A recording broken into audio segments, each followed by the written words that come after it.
اسلامیہ السلام علیکم ورحمۃ اللہ وبرکاتہ۔ تو حضرات پیچھے بیٹھے ہیں، سامنے سب خود کر لیں تاکہ آنے والوں کو تکلیف نہ ہو، کیونکہ محفل کا یہ طریقہ رہا ہے کہ بیچ میں جگہ خالی نہیں ہوتی ہے۔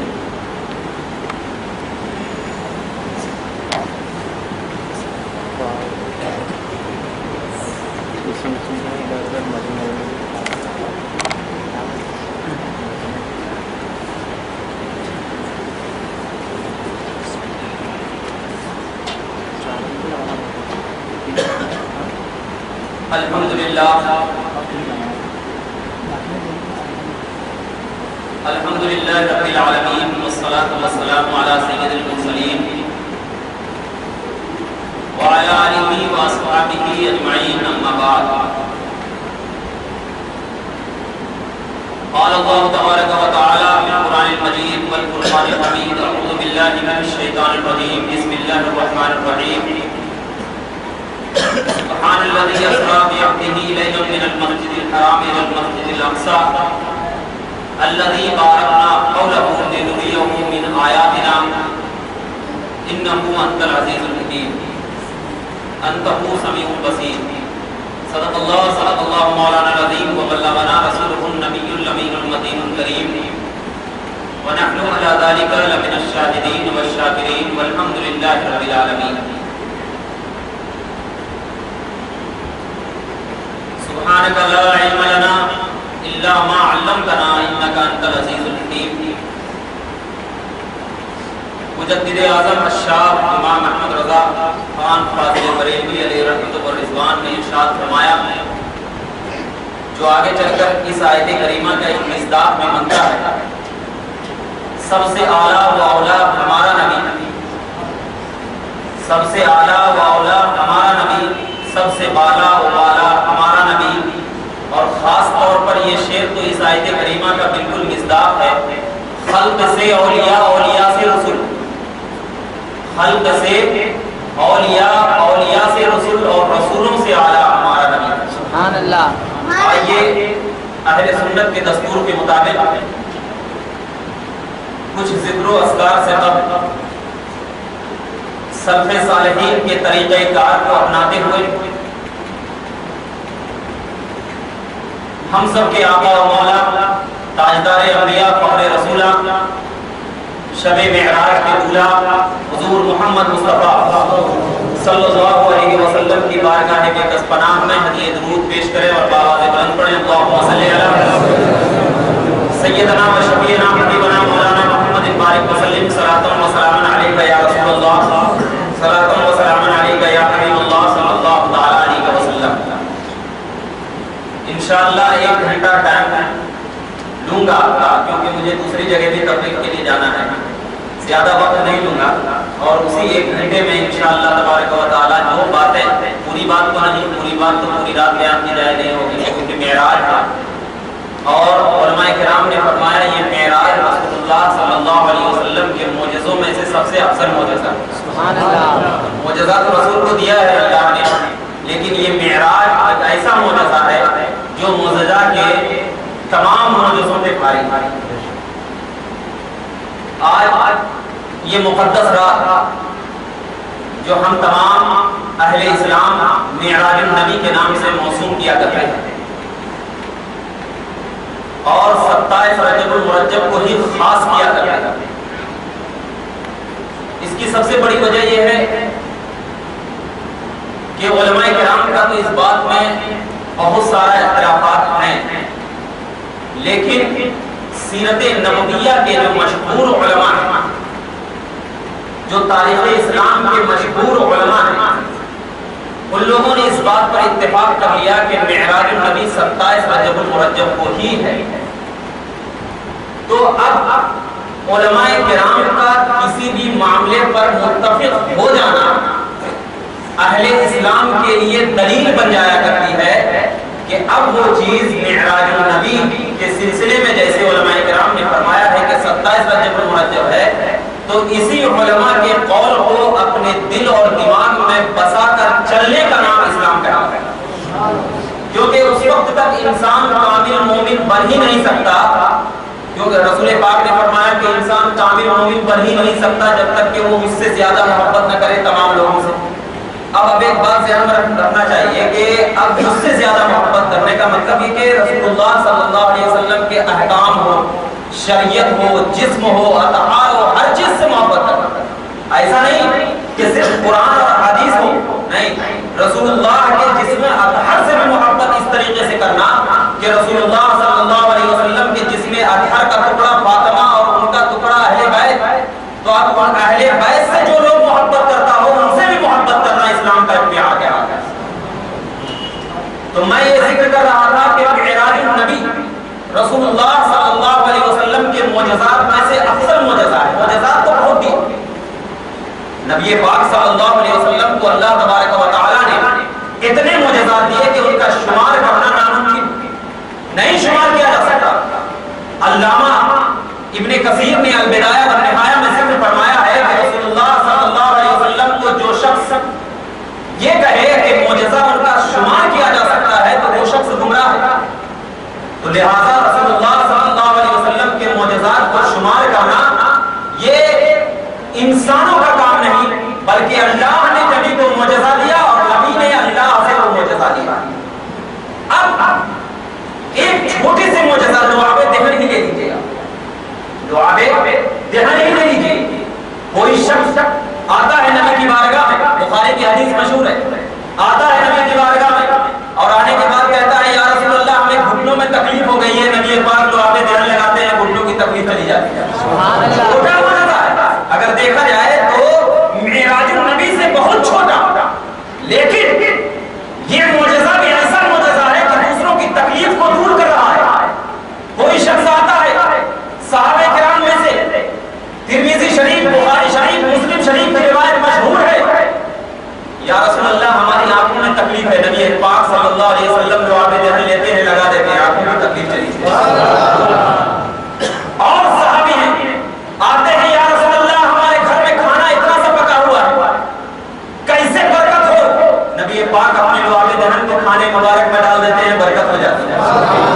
حضرت جابر آتے ہیں یا رسول اللہ ہمارے گھر میں تو چھوٹے سے بکری کا بچہ ذبح ہوا ہے، یا 50 صحابہ کرام کیسے کھلائے؟ نبی پاک صلی اللہ علیہ وسلم نے کہا آٹا بھونا ہوا کہاں ہے؟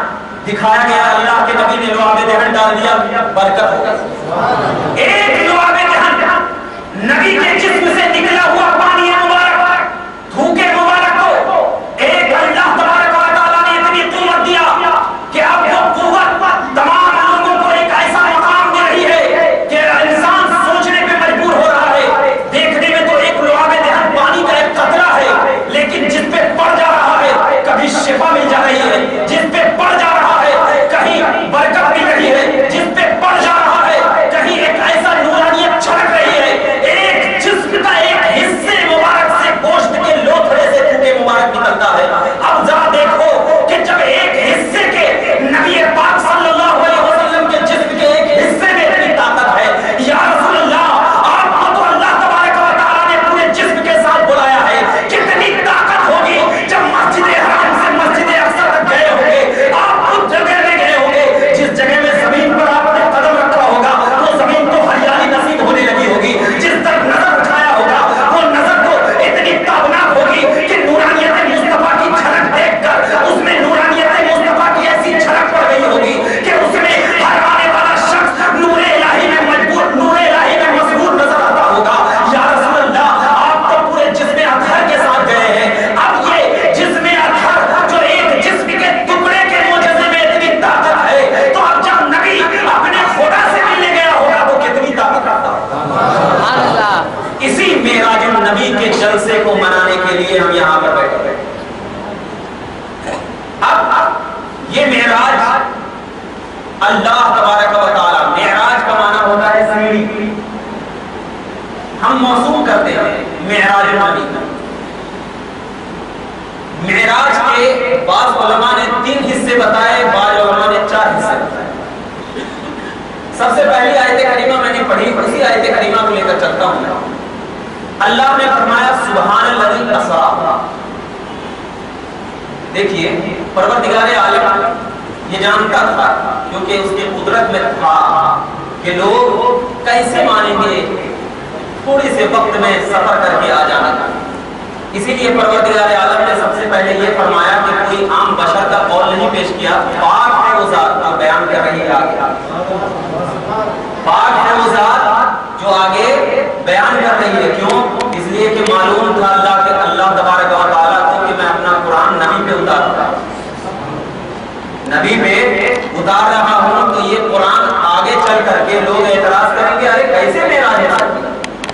تو معراج اگر تمہارے ذہن میں آ جائے تو پھر معراج ہی نہیں رہے گی. معجزہ کسی کے ذہن و دماغ میں آتا ہے. معجزہ کی تعریف کیا ہے؟ معجزہ کی تعریف یہ ہے کہ انسانی عقل سے وہ چیز ماورا ہو، یعنی انسان وہ چیزوں کو سوچ نہ سکے. تو اب جو لوگ یہ اعتراض کرتے ہیں کہ معراج کیسے آئی، کیسے آئی، کیا آئی، کیوں آئی، کس طریقے سے آئی، تو یہ سوچنے کا مقام تو اللہ نے پہلے ہی بند کر دیا. تو جب پہلے بند کر دیا ہے تو اب سوچنے کا تمہیں اجازت کس نے دیا؟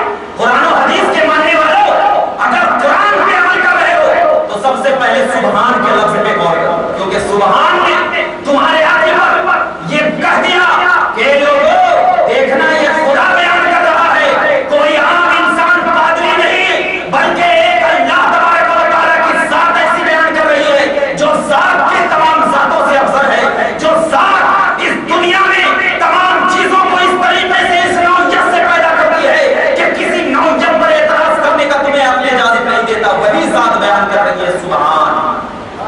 اور ایک مسئلہ اس میں علماء کرام غور کرتے ہیں کہ اللہ تبارک و تعالیٰ نے فرمایا سبحان الذی اسرا، پاک ہے وہ ذات جو سیر کرایا.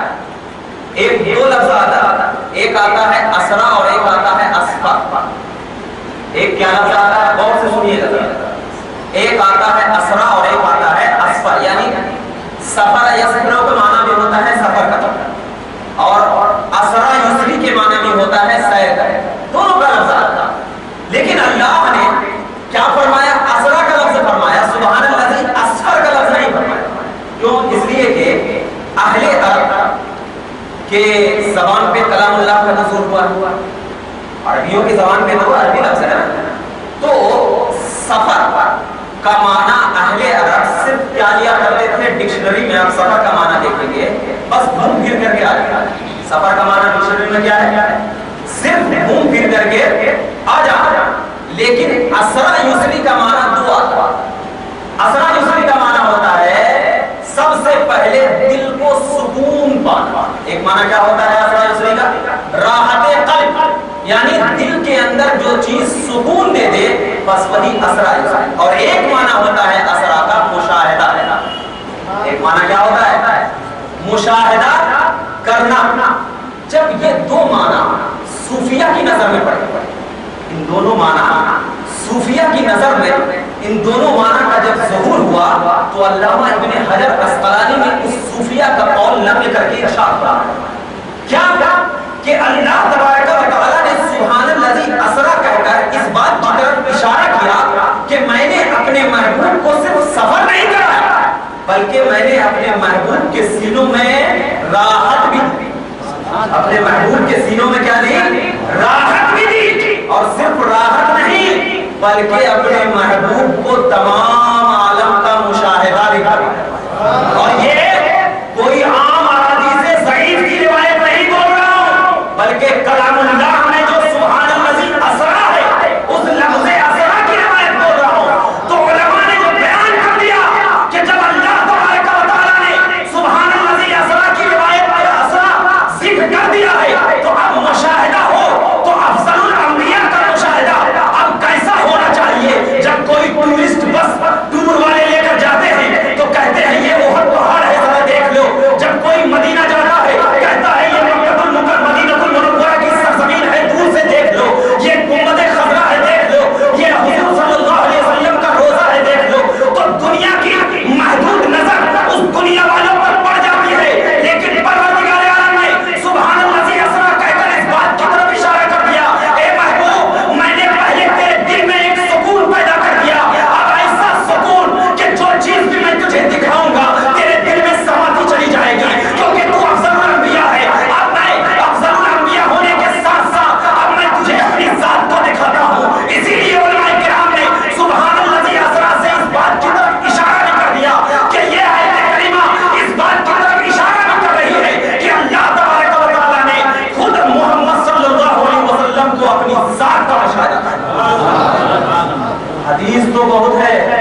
کہ اللہ نے نبی نے اللہ تبارک و تعالیٰ کو جسم اور روح کے ساتھ دیکھا. حدیث تو ہے لیکن میں ابھی حدیث کی طرف نہیں, پہلے جب قرآن ہمیں بتا رہا ہے, جب ہمیں قرآن کہہ رہا ہے کہ سبحان الذی اسرا, لے گیا, پاک ہے وہ ذات جو سیر کرایا, تو آپ یہاں پر سبحان الذی اسرا کا معنی ہم کیا کریں گے؟ پاک ہے وہ ذات جو کائنات کا مشاہدہ کرایا. یہ معنی کر سکتے ہیں, پاک ہے وہ ذات جو کائنات میں تمام لوگوں کے درمیان میرے نبی کو سکون دیا. یہ ہے اب سبحان الذی اسرا بعبدہ, یہ لفظ ہے بعبدہ. بعض لوگ یہ کہتے ہیں کہ اللہ کے نبی صلی اللہ علیہ وسلم کو جو معراج ہوئی ہے وہ روح کے ساتھ معراج ہوئی ہے, جسم کے ساتھ نہیں, روح کے ساتھ.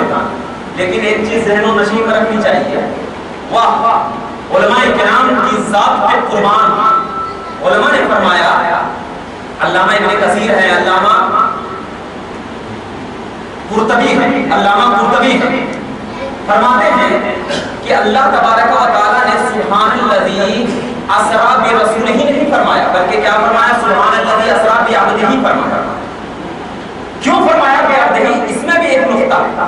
وہ اس لیے فرمایا کہ اہل عرب یعنی عربی لوگ عبد کا معنی, عبد کا استعمال اس کے لیے کرتے تھے جو جسم اور روح کے ساتھ زندہ رہا کرتا ہے. عبد کا استعمال کس کے لیے کرتے تھے وہ لوگ؟ جو جسم اور روح دونوں ہو, یعنی جو شخص زندہ ہو. تو اللہ نے یہ فرمایا سبحان الذی اسرا بعبدہ, پاک ہے وہ ذات جو سیر کرایا اپنے بندوں. مطلب کیا ہوا؟ پاک ہے وہ ذات جو سیر کرایا جسم اور روح کے ساتھ. یہ تو مانا کریں گے کیونکہ لفظ عبد ہے, لفظ رسول نہیں ہے. اگر لفظ رسول ہوتا تو یہ کہنے کا موقع ہوتا پاک ہے وہ ذات جو اپنے رسول کو لے گیا, خواب میں بھی لے جا سکتا ہے. تو اب خواب کی جو معراج ہوئی وہ 46 مرتبہ ہوئی. کتنی مرتبہ؟ 46 مرتبہ. اور جسم اور روح کے ساتھ جو معراج ہوئی ہے اللہ تبارک و تعالیٰ نے اپنے نبی کو جو کرایا وہ ایک مرتبہ. اب جو روایت پیش کرتے ہیں کہ حضرت عائشہ نے کہا ہے کہ اللہ کے نبی صلی اللہ علیہ وسلم جب معراج میں تشریف لے گئے تو لے جانے کے بعد زنجیریں بھی کر رہی تھی, بستر بھی گرم تھا, تو کیسے ہو گیا؟ تو ان کا یہی جواب دینا کہ حضرت عائشہ کا قول قابل قبول نہیں. کیوں؟ اس لیے کہ حضرت عائشہ رضی اللہ تعالی عنہا اس وقت رسول صلی اللہ علیہ وسلم کے نکاح میں نہیں آئی, نکاح میں نہیں آئی تھی, اور یہ بات مکہ کی. اور حضرت عائشہ نے جو بداغی ہوئی ہے وہ مدینہ المنورہ میں تھا, مدینہ المنورہ میں ہوئی. تو حضرت عائشہ کی روایت قابل قبول نہیں. اس کے علاوہ جو روایت کر رہے ہیں ان کی روایت قابل قبول. تو اب پاک ہے وہ ذات جو لے گیا اپنے بندے کو. اب لے جانے کی نوعیت کیسی ہے؟ نبی پاک صلی اللہ علیہ وسلم, القصہ مختصر, نبی پاک صلی اللہ علیہ وسلم دار مہمانی میں تشریف فرما ہے. ایک یہ چیز بھی بتایا گیا کہ اللہ کے نبی صلی اللہ علیہ وسلم اپنے گھر میں کیوں نہیں, دار مہمانی میں کیوں؟ حالانکہ اپنے گھر سے جاتے تو اور زیادہ بڑی فضیلت ہوتی نا, لیکن دار مہمانی میں تھے. علماء کرام نے فرمایا کہ جس طرح عام انسانوں کو اللہ کے نبی صلی اللہ علیہ وسلم کے گھر میں بغیر اجازت داخل ہونے کی اجازت نہیں, اسی طرح فرشتوں کو بھی اللہ نے حکم دے رکھا ہے کہ اے فرشتوں میرے نبی کے گھر میں بغیر اجازت تم داخل نہ ہونا. تو اگر نبی پاک اپنے گھر میں آرام فرما رہتے تو کھٹکا مارنا پڑتا, نبی کو تکلیف ہوتی, اٹھتے. اسی حضرت جبرائیل اللہ کے نبی صلی اللہ علیہ وسلم کے گھر میں نہیں بلکہ دار مہمانی میں آئے. اور کیسے آئے؟ جبرائیل کو معلوم ہے آگے آئے. اسی لیے اللہ کے نبی صلی اللہ علیہ وسلم اپنے گھر میں تشریف فرما نہیں تھے بلکہ حضرت ام ہانی کے گھر میں تشریف فرماتے, جو ابھی کے باب عبدالعزیز کے بالکل داہنی طرف ہے. لوگوں نے بالکل اس کو سپاٹ کر دیا, کوئی بھی نہیں, بس جو لوگ جانتے ہیں علماء کرام میں سے ہندوستان اور پاکستان کے وہاں پر جا کر نماز پڑھا. ایک چیز ذہن میں رکھنا کہ جہاں پہ عربیوں کا ہجوم ہو, جہاں پہ عربیوں کا ہجوم ہو جائے سمجھنا وہ جگہ کوئی متبرک جگہ ہے. یہ سمجھ لیں کیونکہ یہ چیز میں نے مشاہدہ کیا, عربیوں کا جہاں پہ ہجوم ہو جائے وہاں سمجھ لینا کوئی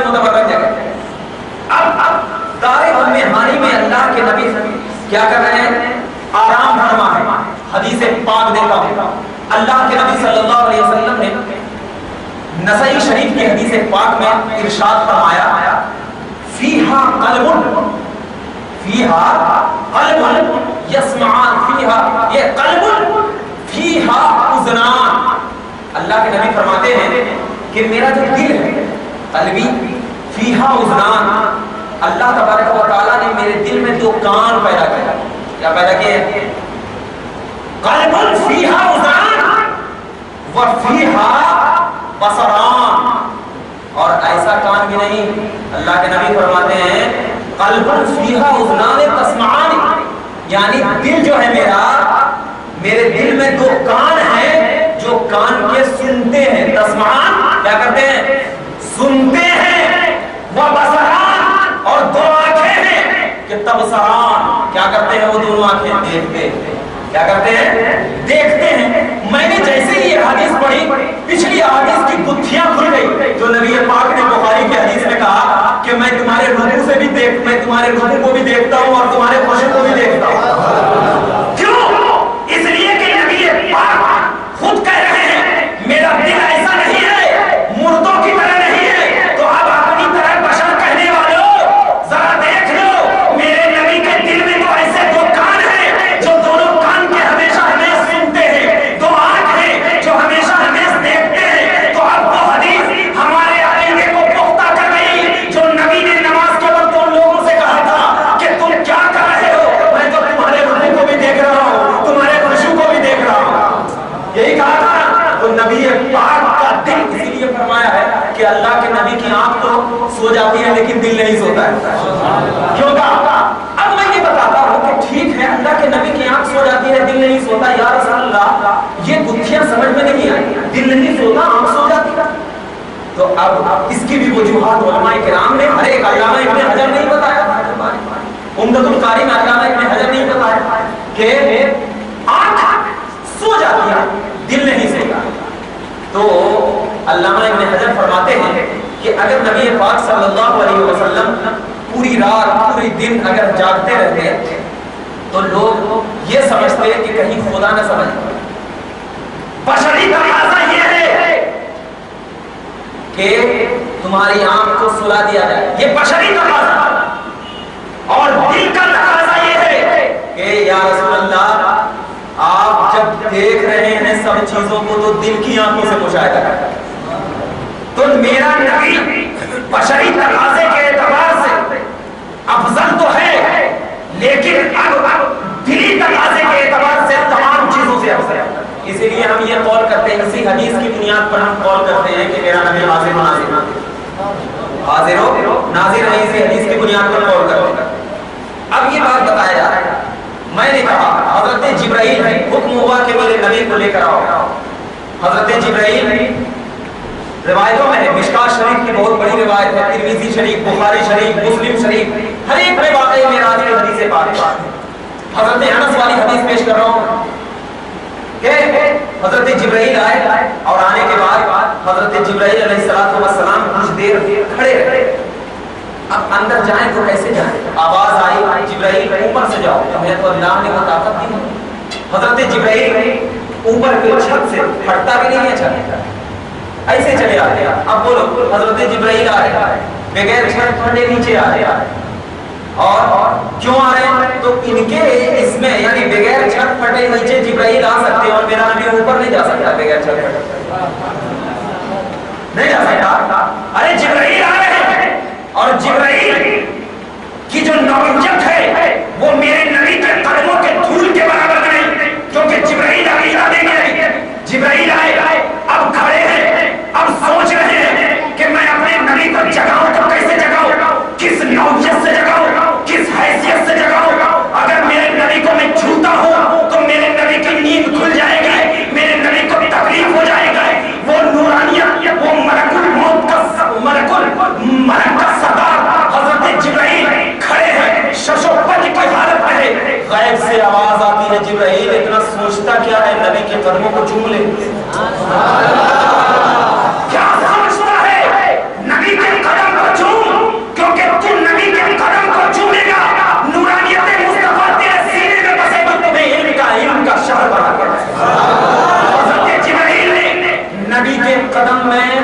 فرمایا گیا ہے، علامہ بدر الدین عینی علیہ رحمۃ و رضوان فرماتے ہیں کہ نبی پاک صلی اللہ علیہ وسلم کے قدم کو اتنے آرام سے چوما کہ آج کل روئی کی بھی مثال نہیں دی جا سکتی.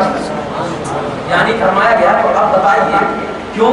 اس لیے کہ جب نور نور سے ٹکراتا ہے تو کچھ بھی نہیں ہوتا، بشر نور سے ٹکرائے تو کچھ ہوگا، کیونکہ شارٹ لگے گا. ارے آگ پانی سے ٹکرائے گا تو شارٹ لگے گا، لیکن جب پانی پانی سے ٹکرائے گا تو کیا ہوگا؟ جبرائیل بھی نوری اور نبی جو اب جا رہے ہیں دنیا میں. اب جبرائیل نے میرے نبی کے انگوٹھے مبارک کو چوم لیا.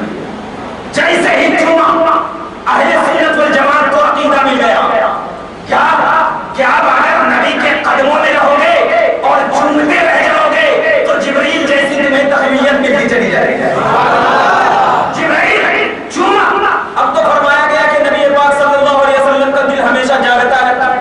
یہ تو نبی پاک صلی اللہ علیہ وسلم جبرائیل کا مرتبہ بڑھا رہے تھے کہ جبرائیل میں مرتبہ بڑھ جائے گا. حالانکہ جبرائیل کسی بھی حیثیت سے ہو جا رہا تھا، لیکن جبرائیل میں مرتبہ بڑھتا چلا جائے گا. اور اس کی وجوہات یہ تھی، علماء کرام نے اس کی وجوہات یہ بتائی. علامہ ابن کثیر البدایہ والنہایہ میں ارشاد فرماتے ہیں کہ جب طائف کے میدان میں نبی پاک صلی اللہ علیہ وسلم کو کافروں نے پتھر مارا تھا تو آپ صلی اللہ علیہ وسلم کا پائتابہ لہو لہان ہو گیا پورے مبارک سے. لہو لہان ہو گیا، یعنی بالکل خون مبارک ایک دم بالکل پائتابے میں جم چکا تھا. تو اب کہیں میرا نبی صلی اللہ علیہ وسلم یہ خیال نہ رہے کہ دوسری مرتبہ کوئی طائف میں حملہ کرتا ہے. تو اب جب میرے نبی پاک صلی اللہ علیہ وسلم کا کیا لہو ہوا تھا؟ پائتابہ، پیر، سر نہیں پیر، کیونکہ کنکر والے پتھر پر چل رہے تھے. لہو لہان ہوا تھا تو جبرائیل کو حکم ہوا کہ وہی پیر کے پاس، اسی پیر کے پاس جانا. کیوں؟ اس لیے کہ میرے نبی کو ایک طاقت مل جائے. کیوں؟ اس لیے کہ تو آسمانوں کے فرشتوں کا سردار جب میرے نبی کے قدموں میں آئے گا تو میرے نبی پاک صلی اللہ علیہ وسلم کہیں گے کہ میرے قدموں میں جب فرشتوں کا سردار آ رہا ہے تو پوری دنیا کو میرے قدموں میں اللہ نے ڈالے گا اور میرے نبی کو ایک تقویت مل جائے.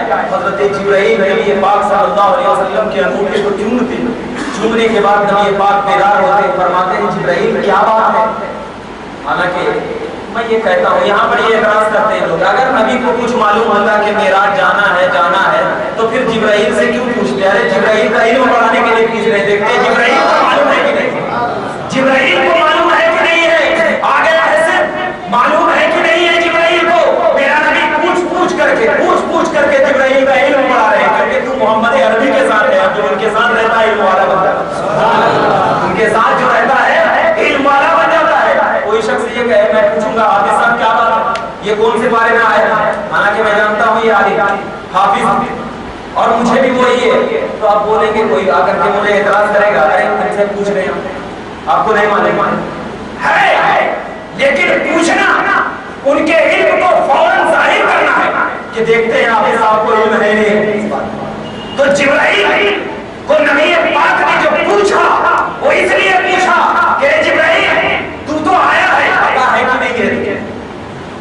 تو اب جبرائیل نبی پاک صلی اللہ علیہ وسلم کو کہا یا رسول اللہ، اللہ نے آپ کو بلایا. کہا ٹھیک. نبی پاک بستر سے اٹھے، مسجد حرام گئے آب زمزم کے پاس. وہاں اللہ تبارک و تعالیٰ نے نبی پاک صلی اللہ علیہ وسلم کو سینے کو چاک کرنے کا پھیکا، سینہ پھاڑا، دل نکال کر پانی سے اس دل کو دھویا گیا، یعنی آب زمزم. علماء کرام نے اس میں بھی نقطہ بیان کیا کہ آب زمزم سے ہی کیوں دھویا گیا، آب زمزم سے ہی کیوں دھویا گیا.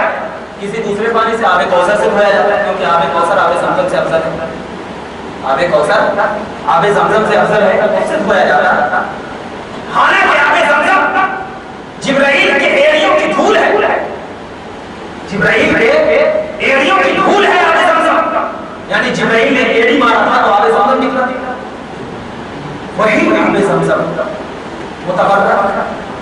تبرک والا علامہ قاضی عیاض نے اپنی شفا شریف میں ارشاد فرمایا آب زمزم سے نبی پاک صلی اللہ علیہ وسلم کے دل مبارک کو اس لیے دھویا گیا کہ آب زمزم تو تبرک والا تھا، لیکن جب آب کوثر سے اس کا مقابلہ ہوتا تو آب زمزم چپ ہو جاتا تھا۔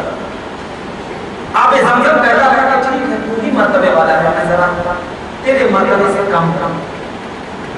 تو اب ایک چیز بتائیے کہ نبی ساری جہاں کے لیے رحمت ہے، ساری چیزیں نبی کے بعد برابر ہیں۔ تو علامہ قاضی عیاض فرماتے ہیں کہ اللہ تبارک و تعالیٰ نے آب زمزم سے نبی پاک کے دل مبارک کو اس لیے دھونے کے لیے کہا کہ آب زمزم جب تیرا مقابلہ آب کوثر سے ہو تو تو بھی شان سے کہہ بیٹھے کہ آب کوثر تجھے تو میرے نبی نے ایجاد کیا ہے، لیکن میرے نبی نے تجھے ایجاد کیا ہے، مگر میں بھی تیرے سے تبرک میں کم نہیں ہوں۔ ارے تیرا نبی، میرا نبی نے اپنے سینے مبارک کے دل کو نکال کر مجھ سے دھویا گیا ہے، تو اب جب مجھ سے دھویا گیا تو میں بھی تبرک والا بن جاؤں، تبھی تبرک والا بن جاؤں۔ اس لیے آب زمزم سے نبی پاک صلی اللہ علیہ وسلم کے دل مبارک کو دھویا گیا۔ تو آپ ذرا دیکھیے، اس سے بھی عقیدہ بھی گیا کہ نبی پاک صلی اللہ علیہ وسلم سے جو چیز ٹچ ہو جاتی ہے وہ بھی افضل ہو جاتی ہے، وہ بھی کیا ہو جاتی ہے؟ افضل ہو جاتی ہے۔ اور ایک چیز اور بتایا گیا کہ دیکھو میرے نبی کی شان تمام نبیوں سے زیادہ ہے، تمام فرشتوں سے زیادہ ہے۔ وہ اس لیے کہ آب زمزم اس وقت تک اتنا تبرک والا نہیں تھا جب تک کہ میرے نبی کے سینے مبارک کو دھویا نہیں گیا تھا۔ ارے میرے نبی کے سینے مبارک کو دھونے کی وجہ سے اب افضل الانبیاء کے سینے مبارک کو دھونے کی وجہ سے اتنا تبرک والا بن گیا کہ اب اس کی بھی شان ہونا لگا۔ اسی لیے نبی پاک صلی اللہ علیہ وسلم کے سینے مبارک کو آب زمزم سے دھویا گیا۔ اب اس میں حدیث پاک میں اللہ کے نبی نے فرمایا کہ میرے سینے مبارک کو جب دھویا گیا تو دھونے کے بعد میرے سینے مبارک میں علم بردباری تمام چیزوں کو کیا کر دیا؟ رکھ دیا۔ تمام چیزوں کو کیا کر دیا؟ رکھ دیا گیا۔ اب یہاں پر وہ چیز تو میں بتاتا ہوں کہ سینے مبارک پر چاک کیا گیا، خون نہیں نکلا، کچھ بھی نہیں نکلا، تو یہ نور جو ہوتا ہے نا، نور کو خون نہیں ہوتا، جسم کو خون ہوتا ہے۔ اور راوی فرماتے ہیں کہ نبی پاک صلی اللہ علیہ وسلم کے سینے مبارک میں پھاڑنے کا نشان بھی نہیں تھا۔ کیوں؟ اس لیے کہ نورانیت میں جو چیز نور والی ہوتی ہے نا، اللہ نے دو جوہر بنائے، دو جوہر، ایک کیا ہے سیاہ اور ایک ہوتا ہے منور۔ منور سے سارے نور کو نکال کر کے دن بنا، اور سیاہ سے ساری سیاہی کو نکال کر کے رات بنا۔ اور وہ جو سیاہی نکالی گئی ہے، سیاہی، اس سیاہی سے جنت، عرش، یہ تمام چیزیں بنائی، اور یہ جو منور سے نور کو نکالا گیا اس نور سے جہنم بنایا، اس لیے تو دھڑکتا ہے۔ اور میرے نبی پاک صلی اللہ علیہ وسلم کا رات میں سفر کرنا اس بات کی دلیل ہے کہ منور سے نور کو نکال کر کے جنت دن بنایا گیا ہے، اور سیاہی سے سیاہ کو نکال کر کے رات بنائی گئی ہے۔ تو میرا نبی جنتی لے کر کے جنتیوں کو چلے گئے، لے کر کے چلے گئے، جہنم میں تو نہیں جائیں گے۔ اسی لیے رات میں سیر کرائی گئی تاکہ میرے نبی پاک صلی اللہ علیہ وسلم کے ماننے والوں کے لیے دلیل ہو جائے کہ رات میں سفر کرنا جنتیوں کی دلیل ہوا کرتا۔ دو جوہر میں رات میں سفر کرنا جنتیوں کی دلیل ہوتی ہے۔ تو اب جو کہتے ہیں کہ دن میں کیوں نہیں کہا، اس کے لیے یہی جواب ہے، یہ جواب ہے۔ دن میں اس لیے نہیں کرایا کہ دن میں جہنمی لوگ آگ میں جیسے دیکھو بیٹھے، اور رات سکون کے لیے ہوتی ہے، اور سکون کس میں ہے؟ جنت یا جہنم میں؟ جنت میں سکون ہے۔ تو جب جنت میں سکون ہے تو اب رات کی سیاہی سے، یعنی سیاہ کو نکال کر اللہ نے جنت بنائی، تو اب جب اس میں سکون ہے تو سکون والے کو چاہیے یا اب جا کر کے جہنمیوں کو چاہیے؟ اسی لیے میں یاد کر رہا تھا کہ اللہ تبارک و تعالیٰ نے میرے نبی کے جب سینے کو رکھا، دل کو اندر رکھ دیا، اس میں علم، بردباری، یہ تمام چیزیں رکھا۔ ایک چیز ذہن میں رکھنا کہ جب اللہ تبارک و تعالیٰ کسی بھی نبی کو بھیجتا ہے تو اس کے ساتھ علم دے کر بھیجتا ہے، نبوت دے کر بھیجتا ہے، حکمت دے کر بھیجتا ہے۔ تو اب حضرت آدم کو جب بھیجا تو فرشتوں کے ذریعے ان کو تعظیم کروائی، ان کے علم کو بلند کروایا، تمام چیزیں۔ حضرت نوح علیہ السلام کو، نوح کی کشتی کو برباد ہونے سے، ڈوبنے سے بچا لیا۔ حضرت یونس کو مچھلی کے پیٹ سے بچایا۔ یہ تمام چیزیں معجزات ہیں، معجزات ہیں، ان کا تصور کیا جا سکتا ہے، اور ان کے ساتھ علم، بردباری، تمام چیزوں کو لے کر بھیجا۔ تو میرے نبی بھیجا ہوگا تو پھر یہ علم بردباری یہ تمام چیزیں اس وقت کیوں؟ یہ اس وقت کیوں؟ اس لیے کہ اب یہ چیز ذہن میں واقعہ حدیث پاک سنے ہوں گے کہ جب حضرت موسیٰ علیہ السلام کو اللہ تبارک و تعالیٰ نے کوہ طور پر بلایا اپنی تجلی کو دکھانے کے لیے، تو ایک درخت کے پاس حضرت موسیٰ علیہ السلام کے تجلی کیا، چکنا چور ہو گیا، سب کچھ ہو گیا ایک دم بالکل، موسیٰ بے ہوش ہو گئے. تو اب وہ کوہ طور کا درخت افضل موسیٰ علیہ السلام کے زمانے میں افضل قرار دیا. اب حضرت موسیٰ ان تمام نبیوں میں اس وقت افضل ہیں، لیکن اللہ تبارک و تعالیٰ نے میرے نبی پاک صلی اللہ علیہ وسلم کو علم ڈالا، بردباری ڈالا، حکمت ڈالا. حالانکہ علم تھا، بردباری تھی، یہ تمام چیزیں تھی، لیکن ان چیزوں کے باوجود اللہ نے پھر سے ڈالا. کیوں؟ اس لیے کہ اب اللہ اپنے پاس بلا رہا ہے. اللہ کس کے پاس بلا رہا ہے؟ اپنے پاس بلا رہا ہے. تو جو علم دے کر بھیجتا ہے اس میں اللہ تبارک و تعالیٰ کی ذات کو دیکھنے کی طاقت نہیں رہتی. ورنہ حضرت موسیٰ بھی دیکھ لیتے نا، علم دے کر بھیجا تھا اللہ نے، نبوت دے کر بھیجا تھا اللہ نے، لیکن جب اللہ نے کوہ طور پر بلایا حضرت موسیٰ بے ہوش ہو گئے، کوہ طور پر تجلی پڑی، سرمے کا پہاڑ بن گیا، نہیں دیکھ سکتا. تو اب میرے نبی کو بھی اللہ نے علم دیا، بردباری دی، لیکن پھر سے دیا. وہ کس لیے دیا دوبارہ؟ وہ اس لیے دیا کہ جو علم دے کر بھیجا تھا اس سے تو مشاہدہ کائنات کیا جا سکتا ہے، لیکن جب تو میری ذات کو دیکھنے کے قابل بنے گا وہ اس وقت ہوگی کہ اے نبی میں معراج میں بلا رہا ہوں، تو بلانے سے پہلے تیرے دل میں اتنا علم بھر دوں، تیرے دل میں اتنی تربیت بھر دوں، تیرے دل میں اتنا تقویٰ حکمت بھر دوں کہ جب تو میرے پاس آئے تو میں تیرا مشاہدہ کر سکوں اور تو میرا مشاہدہ کر سکوں. اسی لیے اللہ تبارک و تعالیٰ نے پھر سے اب ان لوگوں کو جواب مل گیا کہ یہ علم یہ نادانوں کا علم نہیں بلکہ یہ علم حدیث پاک اور قرآن کا علم ہے. اللہ تبارک و تعالیٰ نے اب جب مسجد حرام آئے حضرت انس سے فرماتے ہیں ایک سواری لائی گئی، سواری جس کا نام براق. کیا تھا؟ براق. یہ براق جو ہے مبالغہ کا صیغہ ہے، کس سے برق سے. مبالغہ نہیں سمجھتا، مبالغہ کا مطلب ہوتا ہے بڑھاوا دینا، جیسے کسی کو چنے کے جھاڑ پہ چڑھا دینا، ایک دم بالکل چنے کے جھاڑ پہ چڑھا دینا، ارے آپ تو علم کے شہر ہیں، ایسا یہ مبالغہ، ایسا مبالغہ. تو برق کے معنی ہوتا ہے بجلی، برق کا معنی بجلی، اسی سے مبالغہ کا صیغہ کیا ہے؟ براق. تو اب ذرا بتائیے برق بجلی ہے، سائنس کی نگاہ میں بجلی کتنا تیز چلے گی؟ کوئی چیز مشاہدہ کر سکتے ہیں؟ آپ بجلی کے اوپر سوار مشاہدہ کر سکیں گے؟ نہیں کر سکیں گے، مگر اس برق سے بھی زیادہ براق. اب اللہ کے نبی صلی اللہ علیہ وسلم اس کی حیثیت بتاتے ہیں کہ نہ وہ گدھا تھا نہ وہ خچر تھا، دونوں کے درمیان کا حصہ تھا، وہ اتنا بڑا تھا. نبی پاک صلی اللہ علیہ وسلم براق پہ سوار ہوئے، حضرت جبرائیل پیچھے کیونکہ خادم جو ہوتا ہے وہ پیچھے ہی ہوتا ہے. خادم جو ہوتا ہے، بعض لوگ کہتے ہیں کہ جبرائیل کیوں ساتھ تھا؟ اس لیے کہ خدمت کرنے والا کوئی تو ساتھ ہونا. اب وہاں سے سوار ہوئے، حیت بتائی گئی ہے. علامہ قاضی عیاض فرماتے ہیں کہ نبی پاک صلی اللہ علیہ وسلم امامہ شریف باندھے ہوئے، کیا تھے؟ باندھے ہوئے، اور ان کا جو ایک شملہ تھا بالکل ایک نیچے تھا. امامہ شریف باندھے ہوئے ہیں. اب ذرا بتائیے، ذرا غور کرنے کی بات، بہت پیاری بات بتا. کوئی شخص بجلی کے اوپر سوار ہوا، اتنی تیزی سے جا رہا ہوگا تو کیا اس کے امامے کا شملہ بھی نہیں ہلے گا؟ ہلے گا کہ نہیں؟ ارے میں گاڑی پہ چلاتا ہوں تو جب گاڑی تیز لے کر چلتے ہو تو پیچھے تو ہلتا ہی نہیں، ہوا تو آتی ہے نا. لیکن علامہ قاضی عیاض فرماتے ہیں کہ نبی پاک صلی اللہ علیہ وسلم جب براق پر سوار ہوئے اور براق اپنی تیزی سے لے کر کے چلا تو اللہ کے نبی پاک صلی اللہ علیہ وسلم کا شملہ بھی نہیں ہو رہا، شملہ بھی نہیں اڑ رہا تھا. کیوں نہیں اڑ رہا تھا؟ اس لیے کہ ہوا کو یہ سرور آ رہا تھا کہ نبی کو چومتے ہوئے چلے. ہوا کو بھی یہ سرور آ رہا تھا کہ ارے میرا نبی جا رہا ہے، ذرا اس نبی کو اگر تیز ہوا چاہیے تو کہیں میرا نبی خدا کی بارگاہ میں جا کر شکایت